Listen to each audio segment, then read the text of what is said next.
카메라도 안 되고 약도 안 되고 이 안에 배신자가 있다. 이게 내 결론이다. 아, 회장님, 나 아닙니다. 그래도 어딨어? 잘 모르시지?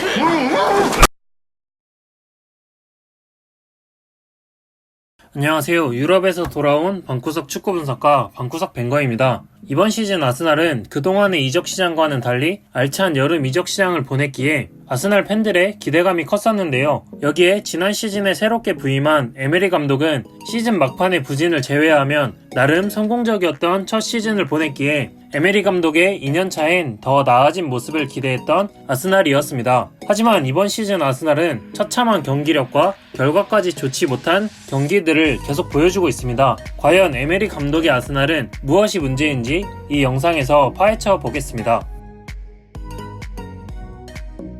먼저 에메리 감독은 중앙지역에서 높은 점유율을 바탕으로 경기를 주도하기보다는 최대한 빠르게 전방으로 공을 전진시켜 공격을 마무리하는 것이 우선인데요. 전임 감독이었던 벵거 감독이 이상적인 축구를 추구했다면 에메리 감독은 실리적인 공격 전개를 선호하기에 감독 교체 당시에 벵거 감독에게 부족했던 실리적인 축구를 보여줄 수 있을 것이라는 기대감이 있었습니다. 에메리 감독은 좁은 간격을 유지하며 짧은 패스로 라인을 끌어올리며 공격을 전개하기보다는 후방에서 전방으로 향하는 보다 긴 패스를 통한 빠른 공격 전개를 선호하는데요. 이를 위해 빌드업 시에 선수들은 간격을 넓게 위치하고 상대가 마킹을 위해 선수들을 따라가면서 상대의 간격이 넓어지게 됩니다.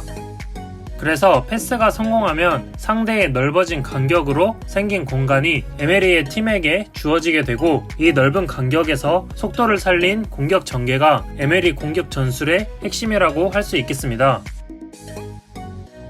후방 빌드업은 센터백과 1명 혹은 2명의 수비형 미드필더가 전개하고 다른 2명 혹은 1명의 미드필더는 후방 빌드업에 관여하기보다는 빠른 공격 전개를 위해 전진합니다. 그리고 양 윙어로 출전한 선수들은 중앙 지역으로 이동하여 하프 스페이스 부근에 위치하고 윙어의 이동으로 생기는 측면 공간에는 풀백들이 높게 전진하여 이러한 포진을 보여줍니다. 이전 장면으로 확인해 보겠습니다. 골킥부터 후방 빌드업을 시작할 때 양 센터백과 2명의 수비형 미드필더가 후방 빌드업에 가담하고 양 풀백은 높게 전진해 있습니다. 그리고 공격형 미드필더로 출전한 마투이디는 중원에서 빌드업에 관여하는 것이 아닌 하프라인 부근에 위치하여 넓은 간격으로 빌드업을 전개하는 에메리 감독의 팔이었습니다. 이러한 진영으로 바르셀로나는 파리의 선수들을 마크하기 위해 전방에 4명, 후방에 6명이 위치하여 중원이 비어있는 모습인데요. 선수들을 넓은 간격으로 위치시켜 상대의 넓은 공간을 유도해내는 것이 에메리 감독 전술의 특징입니다. 이 장면처럼 중원의 공간을 이용한 공격 전개, 상대의 수비의 뒷공간을 노린 공격 전개, 그리고 측면에서 다양한 컷백 플레이를 통한 공격 전개가 에메리 감독의 주된 공격 패턴입니다. 이러한 공격 전개에 더해 강한 압박을 추구하는데요. 강한 압박을 통해 상대의 공격을 억제하고 높은 위치에서 공을 빼앗아 빌드업 과정을 생략하고 상대의 진영에서 빠르게 역습을 전개하는 것이 에메리 감독 전술의 특징입니다.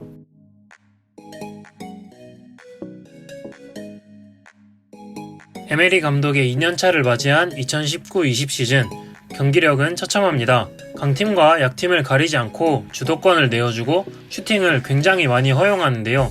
통계적으로도 유의미한 차이를 보여주고 있습니다. 부진했다는 평을 듣는 벵거 감독의 마지막 시즌과 에메리 감독이 부임한 지난 시즌 그리고 이번 시즌을 비교해봤는데요. 가장 눈에 띄는 기록은 슈팅 부문입니다. 벵거 감독의 마지막 시즌에 아스날이 기록한 슈팅의 수가 상대에게 허용한 슈팅의 수보다 약 4개 정도 많았는데요. 하지만 에메리 감독이 부임한 지난 시즌부터 상대에게 허용한 슈팅의 수가 아스날이 기록한 슈팅의 수보다 많아지기 시작했습니다. 그리고 이 차이는 이번 시즌 급격하게 벌어지게 되었습니다. 이 차이는 벵거 감독의 마지막 시즌에 기록했던 차이인 4개와 유사합니다만 벵거 감독 시절에는 지더라도 상대에게 슈팅을 더 많이 기록하며 주도적이고 공격적인 경기를 펼쳤다면 이제는 오히려 상대가 누구든 두들겨 맞는 경기 양상으로 변해버렸습니다. 슈팅 허용은 경기당 16.4개로 최다 3위를 기록할 정도로 많은 슈팅을 허용하고 있습니다. 물론 슈팅 숫자와 슈팅 허용 숫자가 경기의 주도권을 나타내는 직접적인 지표는 아니지만 주도권을 가진 쪽이 경기를 공격적으로 전개하며 많은 슈팅을 기록한다고 생각하기 때문에 상대에게 주도권을 내주었다는 것을 나타내주는 하나의 지표로 사용했습니다. 이러한 문제가 나타난 가장 큰 원인은 넓은 공수 간격입니다.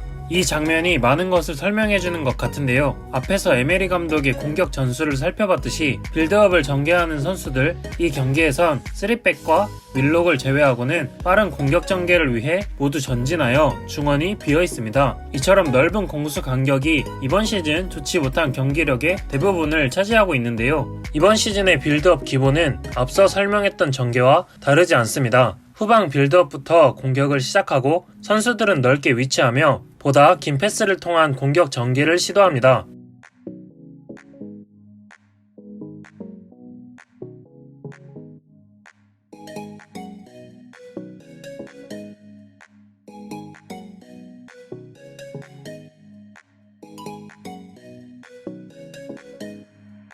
이전의 장면에서도 중원이 비어 있었는데요. 가장 눈에 띄는 차이는 파리에서 라비오가 탈압박하던 것과는 달리 이 위치에서 빌드업을 전개하는 수비형 미드필더가 압박에서 벗어나지 못하는 경우가 잦아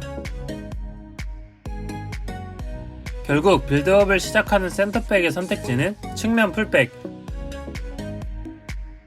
혹은 다비드 루이스를 통한 롱패스만 남게 됩니다.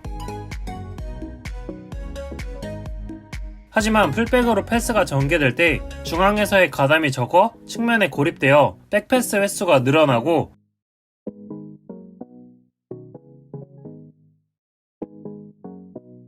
무리하게 전방으로 전진 패스를 시도하다 소유권을 내주는 장면을 자주 보여주고 있습니다.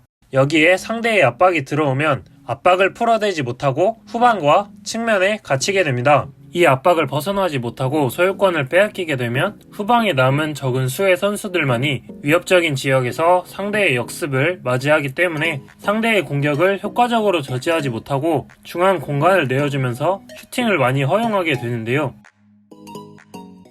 이처럼 리스크를 남고 후방 빌드업을 시작하지만 압박을 풀어내지 못하면서 결국 클리어성에 볼처리가 많습니다. 상대의 압박을 풀어내지 못하고 이러한 목적 없는 볼 처리는 이미 자리 잡고 있는 상대에게 끊기게 되어 공격권을 헌납하게 됩니다. 또한 공수 간격이 넓어 롱패스를 자주 시도하는데요.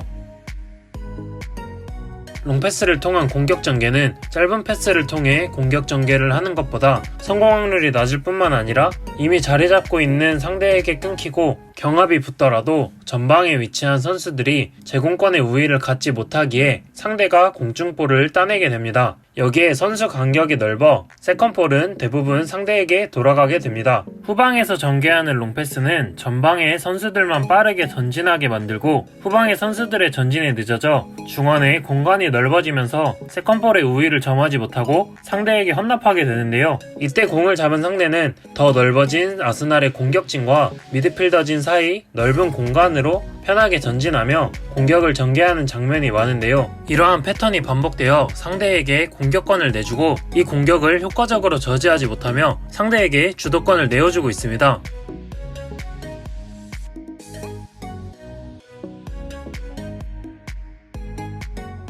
수비적으로는 지난 시즌 라인을 높게 올리며 전방부터 강한 압박을 시도한 것과는 달리 높은 라인을 공략한 상대의 역습에 대한 대응인지 이번 시즌에는 수비 라인이 낮아 에메리 감독이 추구하던 강한 압박이 실종되었는데요.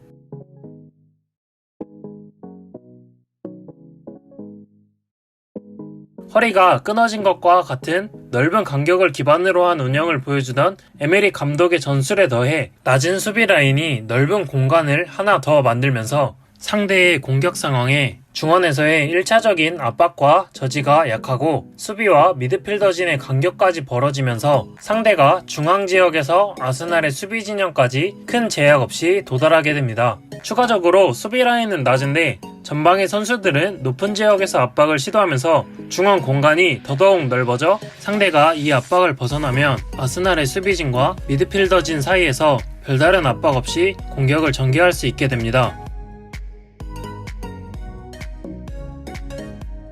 또한 롱패스를 통한 공격이 계속되면 공격진은 전방으로 계속 스프린트를 시도해야 하고, 소유권을 빼앗겼을 때는 상대의 역습을 저지하기 위해 또다시 스프린트를 시도하며 체력적인 문제까지 겹치게 되어 좋지 못한 경기력을 계속 보여주고 있는데요. 넓은 간격의 문제가 수비적으로도 불안한 모습으로 이어져 최다 슈팅 허용 3위라는 불명예까지 가지게 되었습니다. 이처럼 공격권을 가진 상황인 골킥이나 후방 빌드업 상황에서 원활하게 점유하지 못하고 상대에게 공격권을 내주게 되면서 아스날의 공격 기회에 공격을 주도하지 못하고 공격권을 내주기에 상대에게 주도권을 내주는 경기 양상이 반복되고 있는 이번 시즌의 아스날입니다. 빌드업도 안되고 압박도 안되고, 이번 시즌 상대에게 주도권을 내주는 경기력의 범위는 넓은 간격이었습니다. 이번 주 중에 지난 시즌 챔피언스리그 준우승을 이끈 토트넘의 포체티노 감독이 성적 부진의 이유로 경질되었는데요. 지난 시즌 유로파리그 준우승을 이끈 또 다른 위기의 남자 에메리 감독은 과연 주말 사우샘튼과의 경기에서 승리를 챙기며 반등의 기회로 삼을지, 아니면 승리를 챙기지 못하고 무승 기록이 5경기로 늘어 포체티노 감독처럼 경질의 길로 나아갈지 주목해서 보시면 더욱 흥미로울 것 같습니다. 축구에 정답은 없다고 생각합니다. 오늘 영상도 대부분이 저의 생각이고요. 구독자분들과 다양한 생각을 이야기하고 싶습니다. 그러니 다양한 생각을 댓글로 달아주시면 감사하겠습니다. 그동안 채널 관리에 소홀해서 죄송했다는 말과 더욱 채널에 힘쓰겠다는 말을 남기며 오늘 영상을 마무리하겠습니다. 끝까지 시청해주셔서 감사합니다.